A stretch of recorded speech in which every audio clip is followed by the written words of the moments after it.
হাৰা বন্ধুসকল, আজি আপোনালোকক লৈ যাম শিলপুখুৰীলৈ।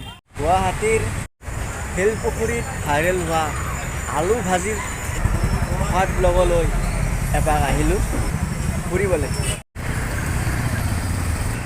দীঘলী পুখুৰীৰ বাছ ষ্টপেজৰ লগতে এয়া সেইখনেই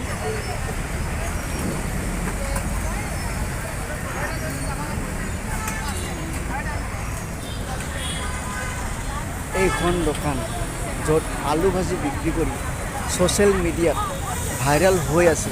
বৰ্তমান পতি পত্নী দুয়োজনে অশেষ কষ্ট কৰি পইচা উপাৰ্জন কৰিছে, তাৰ বাবে আন্তৰিক শ্ৰদ্ধা নিবেদন কৰিছোঁ। এয়া ট্ৰাফিক পইণ্টৰ লগতে তেওঁলোকৰ দোকানখন।